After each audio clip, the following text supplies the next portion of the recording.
Hey, on October 20th, 2016, Standing Chimney is having a Pi Day Night fundraiser. What's a Pi Day Night fundraiser, you ask? Well, we're going to have all different kinds of pie, and you can have a piece of pie for a donation. Any amount is fine, and all of the money that we collect is going to go to Habitat for Humanity of Lawrence County, Pennsylvania, to help build houses in the area. So come out, have a delicious piece of pie, listen to the excellent music from the Vindies, who will be there providing excellent music, and maybe do a little bit of shopping. Come and check us out. You can find Standing Chimney's address and directions at www.standingchimney.com. It's a little store in the middle of nowhere, and I'm sure you'll enjoy it if you come.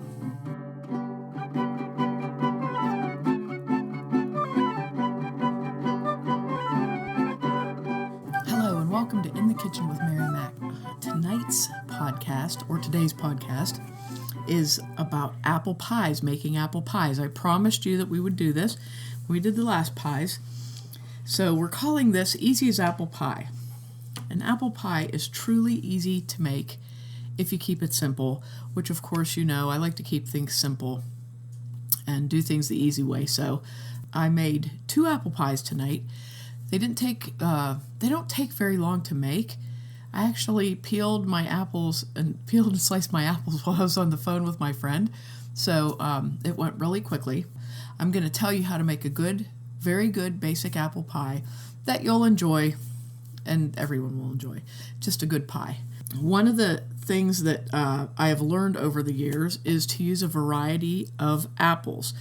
The only apple that's not good to use in a pie is a Red Delicious apple. Okay, my personal favorite for everything, for eating and baking and making applesauce, is the Golden Delicious apple. It has enough sugar in itself. It has enough flavor in itself that you don't have to add a lot of additional sugar, and sometimes you don't have to add any sugar at all to it if you get really, really good Golden Delicious apples. So that's my personal favorite. Why is Red Delicious not a good pie apple? Red Delicious is like an eating apple, and it doesn't have, like, usually pie apples are more leaning towards the tart side, and they're very firm apples. Mm-hmm. And Red Delicious apple is not a firm apple, and it has a sweet flavor. It's not, I have used Red Delicious apples and stuff, but when you cook them, all their flavor goes away. So they're sort of like a filler apple if you're doing something, like if you have them just to use them up, you could use them, but they lose their flavor when you bake them because they don't have that tartness. A lot of people like Granny Smiths because they're at the opposite end of the spectrum. They're a very hard, very sour apple. People like to eat them. I don't enjoy eating them because they're hard. Even if you slice them and eat them, their skin tends to be tough, and they're a hard apple. But they're a good cooking apple because they're very tart and they stay firm. When you cook a Granny Smith apple sliced in a pie, it will not cook down to mush. Now, if you did that with a Red Delicious apple, there would be no texture left in the apple. You'd have applesauce. Right. But like I said, they're a good filler apple. So if you wanted to use a soft apple like an eating apple, Macintosh would be another one that you could use. You might want to use. They're a little tart, but they cook up to mush also. But those apples are okay for applesauce. So a yellow apple, in addition to being a balance between like sweet and tart, is also a good pie apple because it doesn't go to mush and it doesn't stay super hard. Most of your cooking apples are green or green with a red tinge. Now later in the season, what I'm using tonight are what kind of are considered early season apples. The later season apples are the really good pie apples, but what I have right now are considered a good pie apple. Later season apples would be like Braeburns. Braeburns are great for everything. They're a great eating apple. They're a great storage apple. Like if you would get Braeburns from a farm market, you could keep them in your fridge for a really long time. They stay really well. And they are great for applesauce, apple pie, just cooking. A lot of people just like to make baked apples, which is just basically taking an apple and baking it.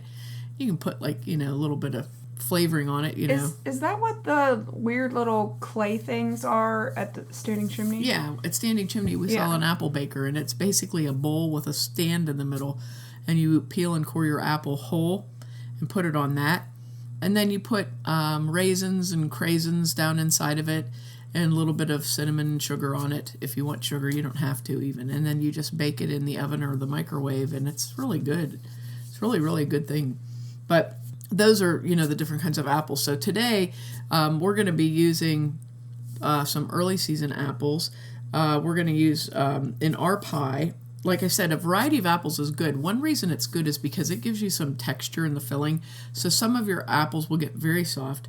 Some of them will stay reasonably firm, and some of them will stay very firm. So if you select 3 different apples, 4 different apples that have different characteristics like that, it gives you it's a good pie because the flavors blend nicely, but it's also a good pie because you get those little different textures that you'll notice when you're eating it. You'll notice it because I had, of course, had to cut a piece of pie out of the pie and try it. It's sitting here staring at me right now on my plate.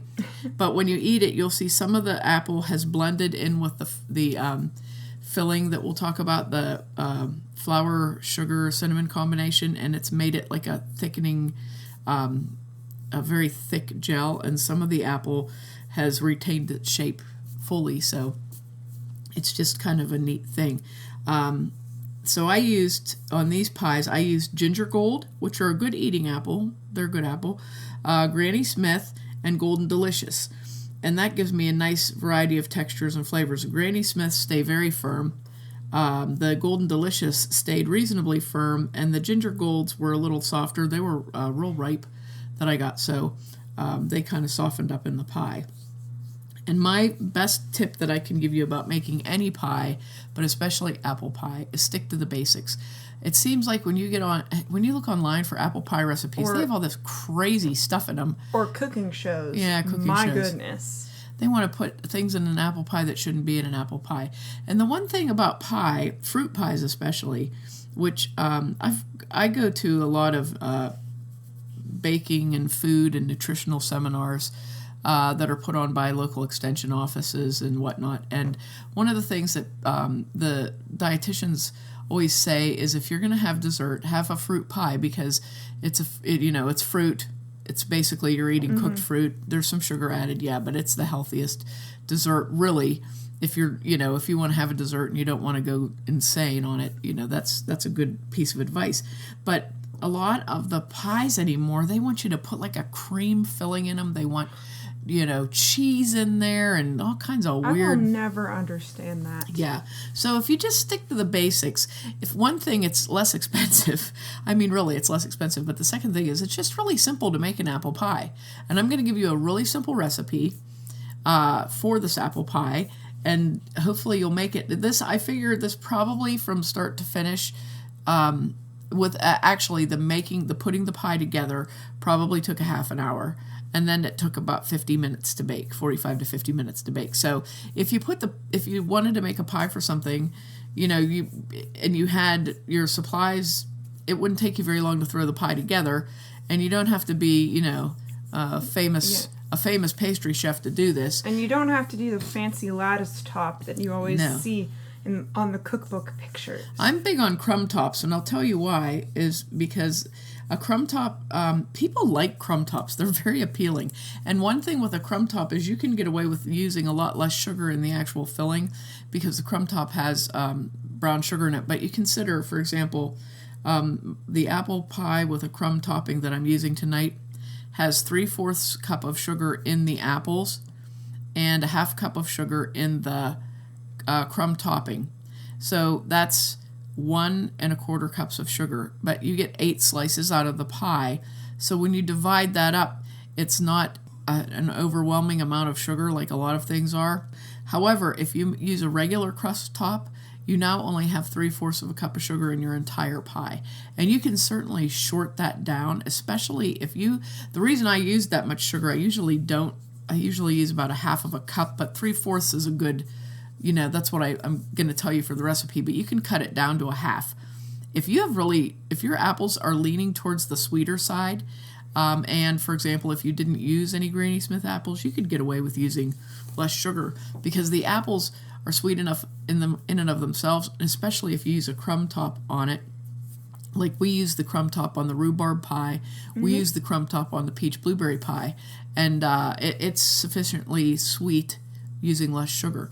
So the recipe that I'm going to give you tonight is a very simple recipe, simple ingredients. And of course, I'm going to recommend that you use a purchased pie crust, the lovely roll-up kind of pie crust. I prefer, to be honest, the store brand prepared pie crust, because for some reason, the name brand pie crust, I don't like. It's just probably just me, but I don't like the way they smell. They have a smell that I don't care for. They do. But these are store brand pie crusts, and they have a very good texture and a good flavor, and they're not that expensive, but they're a real time saver. In a previous podcast, went over my Pat in the Pan pie crust recipe that I got from the Betty Crocker cookbook. It's a very good pie crust, and that's on the peach blueberry pie, I believe, and the strawberry pie one. I believe it might actually be in the rhubarb pie one. The rhubarb pie? Strawberry pie used a cookie crust. Oh, okay. And did we put those on recipe cards, right? Yes. Okay, so wait. Is that it, Pat? I thought it was. It might not be, but it will be. I know I put the Pat in the Pie and the crumble top, Right, you did. On a recipe card. I don't remember if I made a cookie crust recipe card. That's okay, because I think I did, though. We won't be using that for this, but if you go to our website, which is MaryMacPodcast.com, you'll see the recipe cards that you can actually print out, and there's a recipe card with that particular pie crust. If you want to do like I did and cheat and buy pie crusts, you're more than welcome to. It's just so like much I said, easier. I have a really great pie crust recipe that I used for a very long time, but when I leaned more towards doing breads, I lost my touch with the pie crust. So that's because you're too used to kneading instead of just and I just pan. Overwork it. So I was just thinking the other day, I think if I just policed myself and tried it, I might be able to get it. But I wanted to tell you tonight, before we get into the pie recipe, when I didn't know how to bake anything when I first started baking, and the first pies that I made, I had a work-related injury and I was off work, and I thought, I think I'm going to try to learn how to make pies. So I started with a lemon meringue pie because I happened to have a recipe for it that this person gave me. And I can honestly say, if an elderly person gives you a recipe, make sure you get all of the information, like what they mean by a tablespoon. What does a tablespoon mean to an elderly pie-baking woman? It does not mean a tablespoon, I can tell you that. So I tried. Sometimes they might leave out an ingredient if they happen to be your aunt. Yes. True. So I tried to make this lemon meringue pie. And I got the crust recipe, my good crust recipe, off a friend of mine. So I made my crust and I baked it, and that came out okay. So I made my filling. My filling didn't set up. So I took the whole thing out, and I had, at the time, 2 dogs. I had a German Shepherd collie, she was about a 100-pound dog, and I had a Springer Spaniel, who was about a 40-pound dog. And we lived way out in the country. Nobody around. We didn't live near any major roads, so the dogs were just loose all the time, and so I took my failure pie outside and gave it to the dogs, put it in a dog dish, and they were really excited about it because this was like, a delicious, slightly warm, lemony thing that was delicious, and they ate it. So I made another one. I thought, I'll try it again, so I made another one. It did the same thing. And I took it out and gave it to the dogs, and they weren't as excited this time because they'd already had one, but they ate it. So about a week later, I thought, I'm going to try to make another pie. So I tried to make a different kind of a pie. I think it was a berry pie, and it, of course, flopped. And so the dogs got that. And after about 3 or 4 weeks of this, if I went outside with a pie dish, my dogs would run away from me and not come back. They were not interested in helping me out with my pie problem. So I called the person up that gave me the recipe for the lemon pie, and I said, hey, this thing doesn't set up. I make this lemon pie and it doesn't set up. And she goes, oh, she was from West Virginia. She said, oh, you're probably using a real tablespoon, aren't you? Like a measuring tablespoon. I use a serving spoon, like the kind you might serve food at the table. It's like a ginormous. That's an enormous difference. So yes, it is. It is quite a lot more flour. So when I used the ginormous serving spoon to measure my flour, the pie set up really nicely, and I'll probably share that recipe at some point in time. It's a lemon meringue pie made with real lemon juice. It's actually a delicious pie, but I forced Edith to tell me exactly how to make it in real life, and she did. She also, in her recipe, told me to use 3 eggs for meringue, and it didn't make enough meringue to do anything. And she goes, oh, I just say that. I use about 8. I'm like, oh, 8 is a lot more than 3, Edith. So I got onto it, and I ended up getting to be a pretty good pie maker, if I do say so myself. But in all my pies, I don't try to do anything super fancy with a pie. I try to use good quality fresh fruit, and I try to use as little sugar as I can get away with, and flour, and I keep it very simple. A lot of recipes tell you to put butter in with your fruit. You do not need to do that. Yeah. That just adds calories. And it would just be really wet. Yeah, it makes your crust soggy and it adds calories. And you might see that on a lot of TV cooking shows too. But I feel like what you want is a delicious finished product, okay? That's the bottom line. You want a delicious finished product. You don't care if it looks fabulously fantastic. It's nice if it looks fabulously fantastic, but if it doesn't, But what you want is a good quality pie. So here is my apple pie recipe. You're gonna take about 10 to 12 apples, depending on the size. If they're nice size apples, you might only want to use 10. If they're smaller, 12. And you're gonna peel, core, and cut them into slices. And then you're going to take 3/4 cup of sugar, a 1/4 cup of flour, regular old flour, and a 1/2 teaspoon of cinnamon. You're going to mix those together, and you're going to pour that onto your apple slices and toss your apple slices in those dry ingredients and set them aside. Let them sit until the juice comes up on them. Because what you want to do before you even put your apples in the pie shell is you want to draw some juice out of them to cause the sugar and flour and cinnamon to become wet. And that really helps a lot in producing a really nice filling for your pie, because once that sugar starts to pull the moisture out of your apples, as it bakes, it'll continue to pull that moisture out, and you'll get a really nice, thick, set-up filling. It's almost like there's what is that? What would that be called? It's almost like there's a sauce in there. It's about that level. But that, I've learned over the years that that's the way to do it, because if you just throw everything into the pie shell, it's not mixed really well. I've had sometimes where the sugar didn't dissolve and it was actually crunchy in there.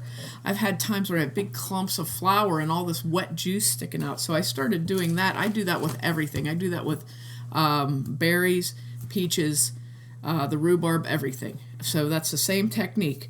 Just mix your 3/4 cups of sugar, 1/4 cup flour, 1/2 teaspoon cinnamon, mix them together, toss your apples in them, set them aside. While they're setting aside, get your crust and put it into your pie dish and preheat your oven to 400. Okay? Your apples are going to need to sit for maybe 15 to 20 minutes to dry that moisture out, and they're going to look wet. They're just going to look wet and sticky and, delightful. So you're going to scoop your apples into the pie shell and just scrape everything out. There will be some flour and sugar in the bottom, but just kind of spread that around in there, and then either top it with the crumb top or top it with your second crust. If you're going to do the crumb top, you're going to mix a 1/2 cup of softened butter with a cup of flour and a 1/2 cup of brown sugar, and you're going to mix that together until it turns into fine looking crumbs. And sprinkle that on top, starting at the edge of the pie and work your way to the middle. Sprinkle that on top. If you're going to use the regular crust top, I like to take a little bowl of milk and paint the edges of the crust so that the top crust sticks to the bottom really well. and then take that milk and brush the top of the pie crust and sprinkle it with just a little bit of sugar so it gets a nice, crispy, shiny look to it. And then cut some vents in it. I tried to cut an apple shape in mine, but it didn't come out like I wanted. Now, what do you do for the crumb top? You don't have to worry about vents or anything because it's all crumbs? Yeah, you don't have to worry about vents. And what I do is I put them in my oven, and I put a piece of foil on top of the pie, a little square piece of foil. I don't hold it down or anything. I just set it on there like a little protection, and I bake it for about 25 to 30 minutes like that, because that way the pie can bake and the crust isn't darkening. So instead of just putting foil around the edge, I tent the whole top. So after your timer goes off, about 25-30 minutes, you take that foil off and let the pie finish baking. When the pie's done, you will see on the top of it where the juice has started to bubble out, and it'll be like lava kind of bubbling up a little bit. That's when you know your pie's baked enough. So you're going to take it out, and that's usually at around 45 minutes. You're going to take it out. Total or in addition to the first? Okay. Total. Take it out and let it cool on the cooling rack.